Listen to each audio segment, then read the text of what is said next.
Welcome back to the channel, everyone. My name's Holden and I work with wood, and today I'm going to show you 4 ways to upgrade your shops with some simple projects that could last you years. Now, it's been a long time since I've actually made a video, and that's because of 2 reasons. One, I actually had a mechanical flaw in my table saw, which I'll go over later, but 2, it takes a long time to actually build a woodworker's workbench. So the video's still coming, but in the meantime, let's get on to that first way to upgrade your shop.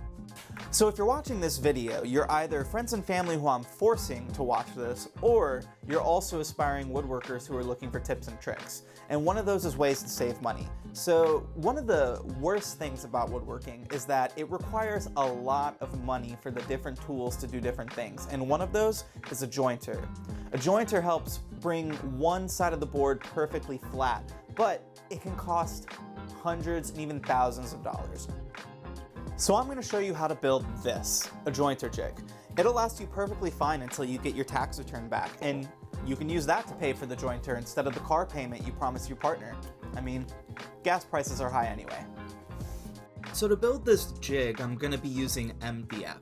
MDF stands for medium density fiberboard, and it's perfect to use for jigs since it's cheap while still being strong enough to support the wood that I'm going to be jointing it with. And since I'm buying it as a 4x8 sheet, I figure I'd show you guys the struggle that I go through to get these things down into my basement. And I didn't realize it at the time, but my driveway is pretty much a wind tunnel, so I gotta be careful how I angle that.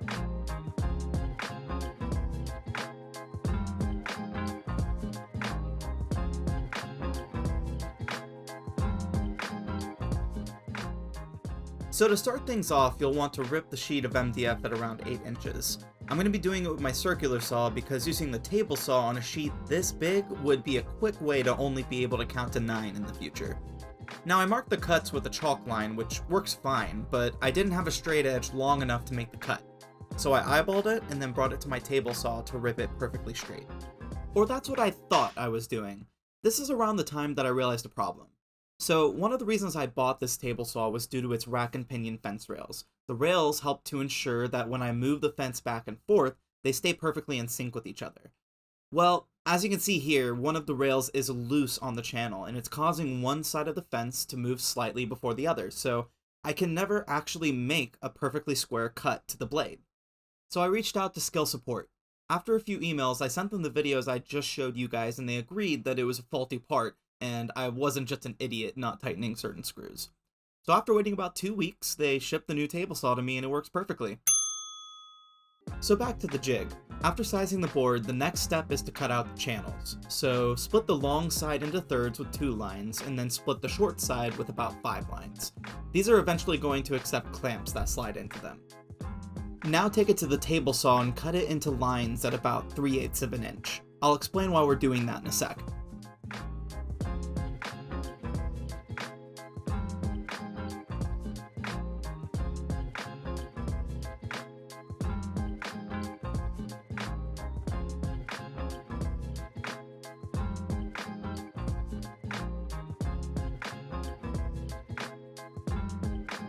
So now that we've got the channels pre-cut, we can whip out this really useful router bit. It's a dovetail bit that will cut a perfect dovetail channel so that it can accept a variety of accessories. We pre-cut the channels already so that we're putting minimal impact on this bit so it can last a longer time. After some saving, I was able to get this router from DeWalt, which I highly recommend. It comes with 2 separate bases, one for plunging and one that's fixed. I'd also recommend getting the edge guide with it, since I'm just now realizing that it would have made a better guide than the offcut that I used here.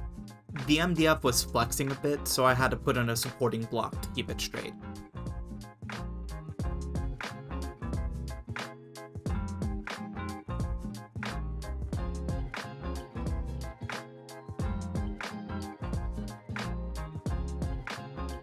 Now that it's been routed, I'm going to take it to the table saw to clean up one side to be perfectly straight, and then I'll cut 45-degree angles on each corner so it's not as harsh of an edge. To finish things off, I bought these dovetail clamps from Microjig that perfectly slide into the channels. I'll link the whole set down in the description in case you want to get them too. So the way that the jig works is that it provides a place to clamp a piece of wood at a set angle so that a straight cut can be made. Once you make the cut, you've now jointed that side so you can put it up against the fence for future straight cuts. So instead of a $1,000 jointer, just some MDF, a router bit, and some clamps for less than $100 should be just as accurate. Alright, so the next project that I'm going to show you how to build is something that I think is pretty fundamental to every woodworker, and I believe that almost everyone should build this, and that is this, a table saw insert. So table saw inserts are super important when you're working with very small pieces of wood because you don't want your wood to accidentally fall into the space that comes on your standard table saw insert. When you replace this one with an actual zero clearance version that you make, you'll be able to support a very small piece of wood. So when it comes to precise woodworking, this is almost a requirement. So to start things off, I'm going to measure the actual dimensions that the insert needs to be. It's possible to use the current insert as a guide for a router bit, and this would be the easiest way, but most standard inserts don't tightly fit all the edges, so a little bit more work can create a much better insert. Next up, I'm going to take some plywood that's at least ½ inch and rip it to length. I made the initial cut slightly larger so I could safely cut with the larger sheet of wood, then I came back and tightened it up. Next up, I used a miter gauge to make a crosscut to length, but I have a huge safety tip here. Never make a crosscut with a miter gauge and have the wood pushed up against the fence at the same time. This can cause kickback. So I set up a stop block at the exact length needed away from the blade, then I can make the cut without the wood being against the fence. To get the rounded corners, I'm going to use the current insert as a guide. Once marked, I use a jigsaw to get the majority of the cut, and then I come back with a sander to get it perfectly rounded. So next up is where things start to go wrong. I was using a 3/4 inch plywood for this insert, and that is definitely too thick to sit in fully without some adjustments. So I had the bright idea to just cut down the piece to a smaller thickness. I used my jointer jig as a fence to help with the smaller cut, another great use for it by the way, but when I started to sand the cut flat again, I got a little carried away and oversanded a corner, causing the piece to no longer be flat. So now I'm going to show you guys a whole new way to create a table insert. So the good thing here is that we now have an accurate size insert to work with. So I cut out another sheet of wood slightly bigger, then I taped the previous insert to the top so I could use it as a guide for a straight edge router bit.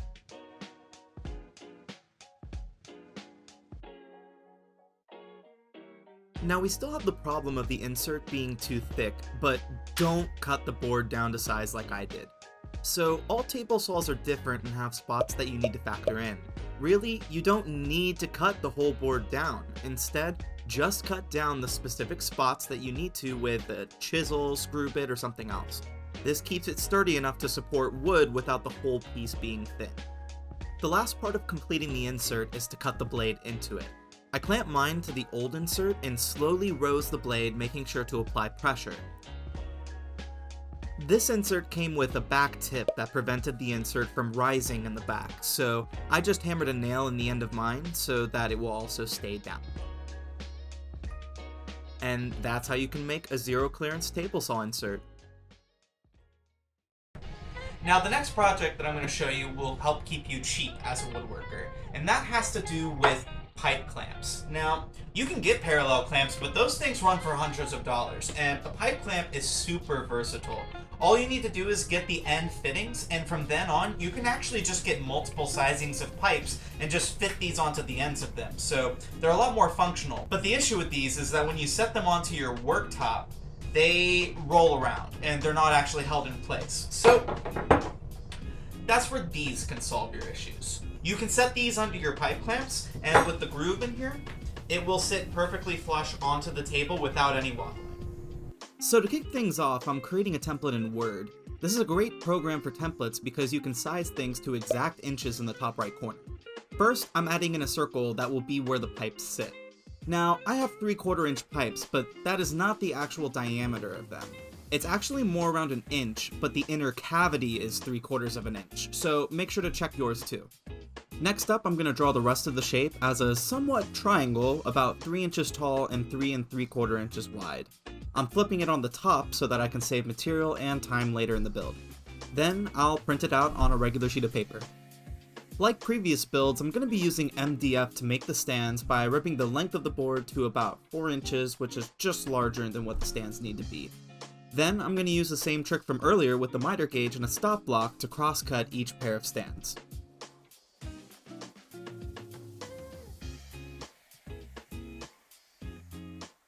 Next up, I'm going to use the jigsaw and the template to cut the first pair of stands, and then I'm going to use that first piece as a template for the rest of the other stands. Pretty monotonous work, but I guess I can stand it.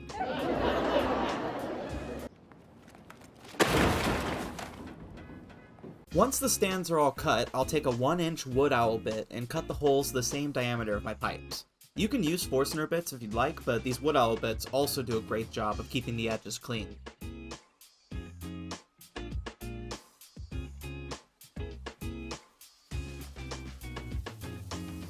Then, I make a final pass over each pair of stands with my jigsaw, which separates them and finishes out the build. Now you can glue your pieces together without wobbling. So speaking of gluing up boards, the actual process of gluing up boards is pretty intimidating, and if you're like me, you might suck at it as well. At the end of it, it just is not flat, and then you end up having to sand it down for potentially hours afterwards. And if you're also like me, you hate doing that. So that's where these come into play. These are wooden cauls, and they're meant to help you keep the boards flat as you glue them together. The way that they work is that you'll stick one at the bottom part of the glue up, and then you'll stick the other one at the top part of the glue up, and then you will clamp them together like this, and it will keep the boards flat as you do the glue up. So here's how you build it. First up is to take some 2x4s and joint one side with the jointer jig I built earlier. Then I can use the straight side of each board against the fence to rip each one down to size. You can make them whatever width you want, but I'd recommend at least 1.5 inches. So the next step is to actually curve one side of each board. Let me explain. The goal of these cauls are to create even pressure across your glue up. But if you clamp down the sides, the middle part of the caul will likely bow up, resulting in uneven pressure. But if you cut the board with a curve, then as you put pressure on the sides, it will make the caul perfectly flat, resulting in even pressure throughout the glue up. So there are a few methods to get a curved line on a board.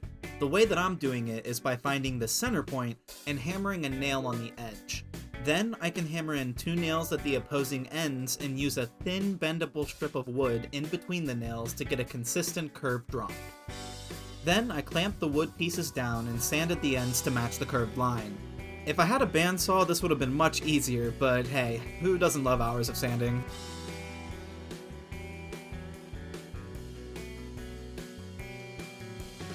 After it's sanded, I put some tape on both of the cauls so that when being used, wood glue wouldn't accidentally stick the cauls to the glue up. But that pretty much wraps up this build. You can see the cauls in action here along with the pipe clamp stands I made earlier. Before I wrap up, I want to give a shout out to the YouTubers that I learned these tricks from. 731 Woodworks has a phenomenal jointer jig that I based mine off of. Matthias also had a great video on table saw inserts that I learned a lot from too.